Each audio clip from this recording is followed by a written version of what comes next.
सभी बच्चों को हरिओम। आज मैं आप लोगों को छत्तीसगढ़ बोर्ड विज्ञान अध्याय 1 जीवों का विकास भाग 2 समझा रही हूँ। इसके पहले भाग में मैंने आप लोगों को पृथ्वी पर पाए जाने वाले प्राचीन जीवों जैसे डायनासोर और गिंको नामक पौधे के बारे में, इसके अलावा जीवों के विकास में आवास और उसका क्या प्रभाव पड़ता है, बीगल का सफ़र और डार्विन का अनुभव, डार्विन के अवलोकन, गलापागोस के द्वीप समूह पर डार्विन के कुछ विशेष अवलोकन, विविधता तथ्य और प्रमाण, सजाति लक्षणों का अवलोकन, सजाति लक्षण, समृद्धि लक्षण, इनके बारे में बताया था। आज मैं आप लोगों को भाग 2 में चयन और विकास का सिद्धांत, प्रजातिकरण, प्रजातियां आखिर क्या है, इस विषय में समझाऊंगी। चयन और विकास। बीगल का सफ़र खत्म हुआ तो डार्विन इंग्लैंड लौटकर अपने अध्ययन का विवरण तैयार करने लगे। जितने समय तक उन्होंने सफ़र किया था, उस सफ़र के दौरान उन्होंने जो जो अवलोकन किया, उन अवलोकनों को विवरण तैयार करने में वो लग गए। उनके दिमाग में उन दिनों चल रहे कृत्रिम चयन यानी मनुष्य द्वारा अपनी इच्छानुसार लक्षणों का चयन कर जानवर और पौधों की अलग अलग प्रजाति तैयार करने या तैयार किए जाने की बात थी। कृत्रिम चयन, प्राकृतिक चयन और कृत्रिम चयन। प्राकृतिक चयन प्रकृति द्वारा किया जाता है और कृत्रिम चयन मनुष्यों के द्वारा अपनी इच्छा अनुसार किया जाता है, इसलिए उसे कृत्रिम चयन कहा जाता है, जिसमें मनुष्य अपनी इच्छा के अनुसार लक्षणों का चयन करता है और जानवर और पौधों की अलग अलग प्रजातियां तैयार करता है। आजकल बहुत सारे जानवरों की और पौधों की अलग अलग प्रजातियां हमको दिखाई देती हैं, वह कृत्रिम चयन का ही नतीजा है। उनके मन में यह विचार आया कि अगर मनुष्य नई प्रजाति तैयार कर सकता है तो क्या प्रकृति में दिखने वाले इतने विविध जीव प्रकृति में निरंतर होने वाली किसी चयन प्रक्रिया का नतीजा है? मनुष्य द्वारा पसंदीदा लक्षणों का चुनाव कर जीव उत्पन्न करने की प्रक्रिया को क्या कहा जाता है? डार्विन ने इसी के आधार पर सुझाया कि प्राकृतिक चयन, जैसा मैंने आपको बताया, प्रकृति में स्वतः चलने वाली चयन की प्रक्रिया, ठीक है, उसे बोलते हैं प्राकृतिक चयन। तो प्रकृति में स्वतः चलने वाली चयन की प्रक्रिया से दुनिया के अधिकांश जीवों की उत्पत्ति हुई है। प्राकृतिक चयन की प्रक्रिया को समझने के लिए यहाँ पर परियोजना के तहत आपको एक क्रियाकलाप के तहत बताया जा रहा है। परियोजना कार्य से प्राकृतिक चयन की प्रक्रिया के बारे में हमारी क्या समझ बनती है? क्या प्राकृतिक चयन कृत्रिम चयन जैसा ही कोई सोची समझी संपादन की प्रक्रिया है? इस क्रियाकलाप में नीचे जो चित्र दिए गए हैं, इनको देखने के पश्चात इसमें किस प्रकार का चयन दर्शाया गया है मालूम पड़ता है। चित्र में आपको मूली का खेत दिखाई दे रहा है। दूसरे चित्र में बाढ़ से कुछ पौधों का बह जाना दिखाई दे रहा है और तीसरे चित्र में मूली के खेत में बचे पौधे दिखाई दे रहे हैं। इन चित्रों को देखने से यह पता चलता है कि मूली के खेत में जो पहले पौधे लगे हुए हैं, जब बाढ़ आता है तो उसमें से कुछ पौधे बह गए और कुछ पौधे मूली के खेत में बच गए। इससे क्या पता चलता है कि जो पौधे उस बाढ़ में अपने आप को भूमि में स्थिर रख पाए वह जीवित बच गए और जो पौधे अपने आप को उस आपदा के समय पर भूमि में स्थिर नहीं रख पाए वह बह गए। तो जो बच गए, जो अपने आप को स्थिर रख पाए, वही उस खेत में बच पाए। तो यहाँ पर प्राकृतिक चयन की प्रक्रिया दिखाई देती है कि जो प्रकृति के अनुसार, यानी आप प्रकृति ने सिलेक्ट किया कि कौन सा पौधा प्रकृति में रह सकता है और कौन सा पौधा उस स्थिति को, जो उस स्थिति को नहीं, उस स्थिति में अपने आप को नहीं संभाल पाया, वह नहीं जीवित बचा। इस प्रकार प्रकृति ने यहाँ पर सिलेक्शन किया, प्रकृति ने चयन किया कि कौन सा पौधा प्रकृति में रहेगा और कौन सा पौधा प्रकृति में नहीं रहेगा। यह कृत्रिम चयन का ही, यहाँ पर एक और आपको कृत्रिम चयन के बारे में बता रही हूँ। धान के पौधे या गेहूं इत्यादि के जो आज के समय में, वर्तमान समय में हजारों किस्में हमें दिखाई देती हैं। सब्जियों में भी आप कई किस्में और प्रजातियां देखते हैं। तो ये जो हमें विभिन्न प्रकार के प्रजातियां हमको दिखाई देती हैं, वह प्रजातियां कृत्रिम चयन का नतीजा है। मनुष्य द्वारा जो अलग अलग प्रकार की सब्जियां, अलग अलग प्रकार के फलों की प्रजातियां विकसित की जा रही है, ये मनुष्य द्वारा चयन का नतीजा है। इस चित्र में आपको सरसों की प्रजातियां, गाठ गोभी जिसे नवलगोल भी कहते हैं, उसका तना, मूली का जड़, ब्रोकली पुष्पकलिका एवं तना, सरसों पार्श्व पर्णकलिका, पत्ता गोभी पर्णकलिका, फूल गोभी पुष्पकलिका, इस प्रकार आपको दिखाई दे रहा है। सरसों की प्रजातियां, मनुष्य द्वारा सब्जियों के खाए जाने वाले भाग आपको बताए गए हैं इस चित्र में कि मनुष्य इन सब्जियों के जिन भागों का सेवन करता है उन भागों के बारे में बताया गया है। डार्विन के बीगल यात्रा के लगभग 20 साल बाद एक और वैज्ञानिक इंग्लैंड से अमेरिका तथा एशियाई द्वीपों तक बीगल जैसे खोजी यात्रा में निकले थे। यानी डार्विन ने जब बीगल की यात्रा की, उसके 20 साल के बाद में एक और वैज्ञानिक जो कि इंग्लैंड से अमेरिका तथा एशियाई द्वीपों तक बीगल जैसे ही खोजी यात्रा में निकले थे और इनका नाम था अल्फ्रेड रसेल वेलेस। मुख्य रूप से तितलियों और कुछ स्तनधारी जीवों का अध्ययन किया और जैसे डार्विन निष्कर्ष पर पहुंचे थे उसी प्रकार ये भी उस निष्कर्ष पर पहुंचे और उन्होंने सुझाया कि प्रजातियां पूर्ववर्ती प्रजातियों से ही उत्पन्न होती है, जो कि बीगल ने भी अपनी यात्रा के दौरान अपने अवलोकन में बताया है। आइए अब देखते हैं विकास का सिद्धांत। गहन अध्ययन, कई जीवों के अवलोकन एवं कई प्रमाण जुटाने के पश्चात डार्विन और वेलेस मिलकर इस नतीजे पर पहुंचे कि जीवों में विविधता पाई जाती है, जिसके कारण उनके जीने की क्षमता में भी थोड़े बहुत अंतर पाए जाते हैं। कोई कम जीता है तो कोई ज़्यादा, किसी की कम संतानें होती हैं तो किसी की ज़्यादा। जिसकी जीने की क्षमता ज़्यादा होती है वही परिवेश में ढलकर जीते हैं, अर्थात अपने वातावरण में ढलकर जीते हैं और उनकी एक नई प्रजाति दिखाई देती है। विश्व में प्रजातियों की रचना एक झटके में नहीं बन जाती है, अर्थात ऐसा नहीं है कि कोई भी प्रजाति एक दिन में या एक वर्ष में तैयार हो गई हो। कहने का तात्पर्य किसी भी प्रजाति को बनने के लिए बहुत लंबा समय लगता है, अर्थात जो परिवर्तन होता है, जीवों में जो परिवर्तन होता है, मूल रूप में जो परिवर्तन होता है और एक जो नई प्रजाति आती है उसमें काफ़ी समय लग जाता है।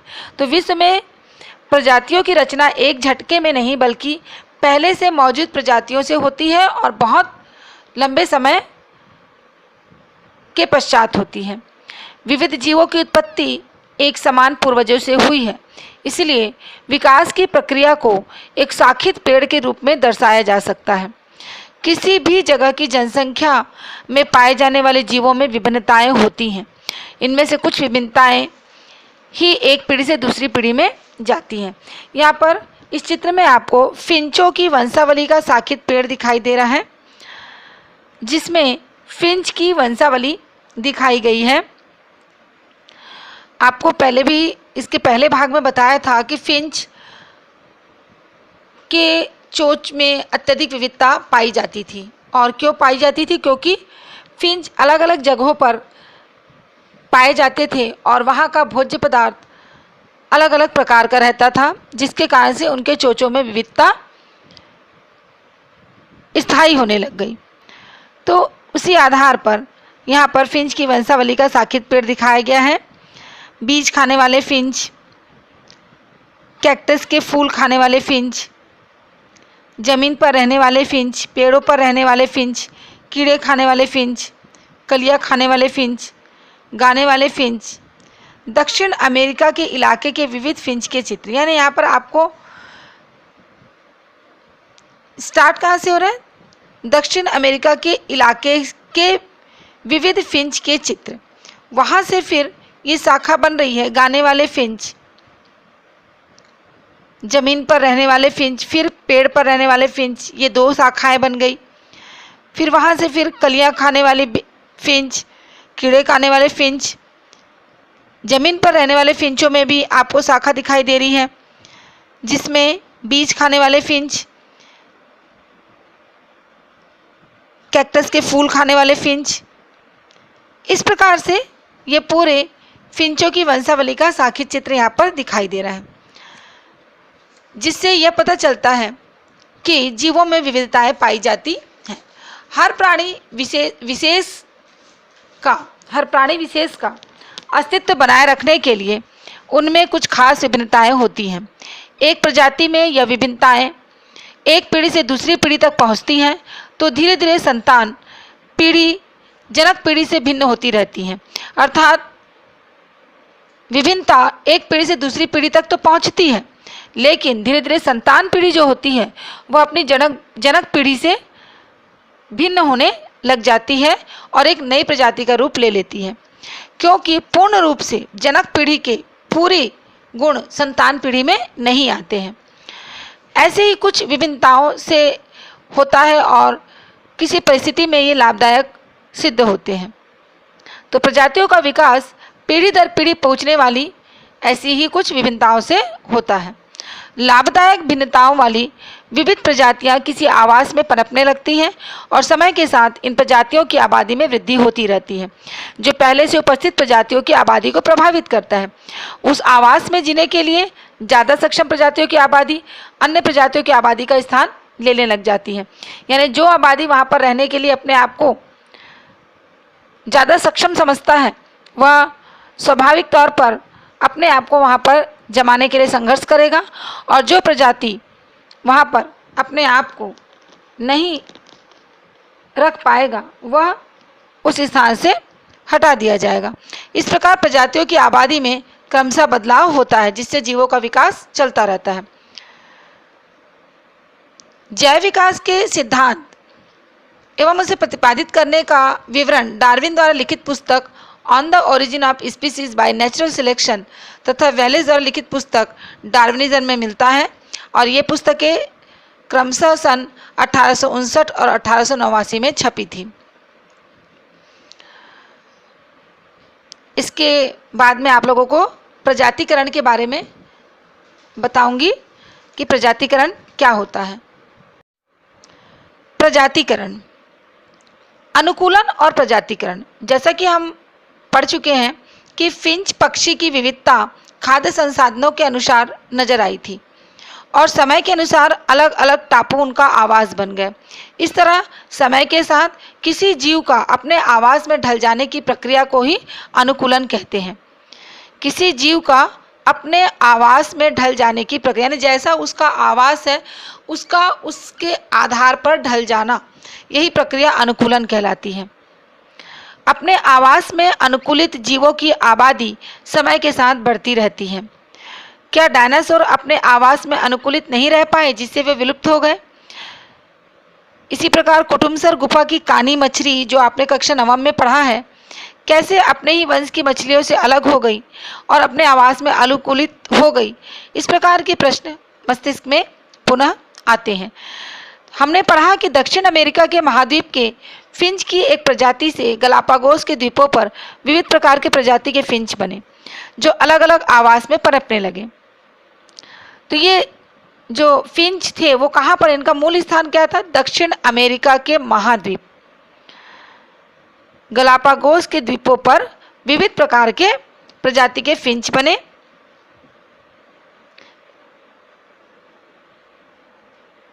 तो दक्षिण अमेरिका के जो महाद्वीप में फिंच की एक प्रजाति थी, वहाँ से फिर ये गलापागोस के द्वीपों में अलग अलग प्रकार के फिंच बने, और इस प्रकार फिर वो आगे चल के अलग अलग आवास में पनपने लगे। ये इतने विविध हो गए कि एक द्वीप के फिंच अलग द्वीप के फिंच के साथ लैंगिक प्रजनन करने में असमर्थ हो गए। लैंगिक प्रजनन का तात्पर्य अपने ही समान जीवों की उत्पत्ति के लिए दो जीवों का समागम होना। तो यहाँ पर फिंच जो है वो एक, पहले तो ये था कि वो एक ही प्रकार के फिंच थे, तो उनमें लैंगिक प्रजनन होता था, परंतु जब इनका आवास बदल गया और इनमें विविधताएं पाई जाने लगी तो वो इतने ज़्यादा विविध हो गए कि एक द्वीप के जो फिंच है वह दूसरे द्वीप के फिंच के साथ लैंगिक प्रजनन करने में असमर्थ हो गए, क्योंकि लैंगिक प्रजनन अपने ही समान जीवों में होता है। इस प्रकार जीवों में विविधता से अलग अलग प्रजातियों के बनने को प्रजातिकरण कहा गया। तो यहाँ पर आपको अनुकूलन और प्रजातिकरण, अनुकूलन में यह बताया गया कि किसी भी जीव का अपने आवास में ढल जाने की प्रक्रिया अनुकूलन कहलाती है, और प्रजातिकरण क्या है? जीवों में विविधता से अलग अलग प्रजातियों के बनने को प्रजातिकरण कहा गया। एक ही जीव में विविधता का आ जाना और उसके पश्चात अलग अलग प्रकार की प्रजातियों का बन जाना प्रजातिकरण कहलाता है। प्रजातियां आखिर क्या हैं? डार्विन के समय से ही प्रजाति जीव के उस समूह को कहा जाता रहा है जो आपस में लैंगिक प्रजनन कर सके। प्रजाति की इस परिभाषा को जैविक प्रजाति माना गया, पर डार्विन इस परिभाषा को लेकर चिंतित रहे, क्योंकि उन्हें कई ऐसे उदाहरण जैसे कछुआ, छिपकली आदि की प्रजाति में मिले जहां प्रजातियों में लैंगिक प्रजनन होने के बावजूद बहुत अधिक भिन्नता थी कि उन्हें एक नई प्रजाति मानना बेहतर होता। जैविक प्रजाति की परिभाषा यूं तो वर्गीकरण को व्यवस्थित करने में मददगार सिद्ध हुई है, पर यह ऐसे जीवों की प्रजातियों के बारे में कुछ भी सिद्ध नहीं कर पाई जिनकी पीढ़ी लैंगिक प्रजनन से नहीं बल्कि अलैंगिक प्रजनन से बढ़ती हो, जैसे जीवाणु, कुछ पौधे इत्यादि। किसी प्राकृतिक आपदा से या आवास और खाद्य संसाधनों में बदलाव से अक्सर प्रजातिकरण होने की संभावना रहती है। विविधताएं कैसे उत्पन्न होती हैं और इससे अलग किस्म या अलग प्रजाति के जीव कैसे बनते होंगे, इस दिशा में भी डार्विन ने कई प्रयोग किए और आगे भी वो करते ही रहे। कुछ तो पौधों के साथ, कुछ जंतुओं के साथ, जैसे मिराबिलिस, कबूतर।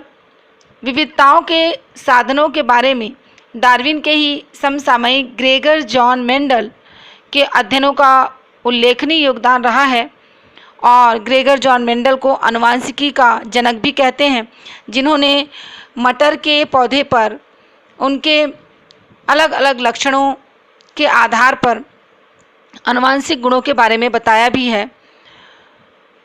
तो इस प्रकार इस अध्याय में आप लोगों ने जीवों का विकास, प्रजातिकरण, अनुकूलन, प्राकृतिक चयन, कृत्रिम चयन, जीवाश्म, संवित्ति लक्षण, सजाति लक्षण के बारे में पढ़ा। अंत में मैं आपको पाठ का सारांश बता दे रही हूँ। जीवों का विकास के सिद्धांत के अनुसार समय के साथ प्रजातियों की आबादी में अंतर आता है। प्रकृति में नई प्रजातियां पूर्ववर्ती प्रजातियों से प्राकृतिक चयन की प्रक्रिया के द्वारा उत्पन्न होती रहती हैं। किसी भी सिद्धांत को प्रतिपादित करने से पहले कई प्रकार के प्रमाण और तथ्य जुटाना, उनकी निरंतर जांच करना और गहन अध्ययन करना जरूरी होता है। मनुष्य द्वारा चयनित लक्षणों के अनुसार जीवों में परिवर्तन लाने की प्रक्रिया कृत्रिम चयन कहलाती है। प्रकृति में निरंतर होने वाली चयन की प्रक्रिया, जिनमें भौगोलिक परिस्थितियों के अनुरूप लक्षणों का चयन होता रहता है, प्राकृतिक चयन कहा जाता है। किसी जीव के अपने आवास में ढल जाने की प्रक्रिया को हम अनुकूलन कहते हैं।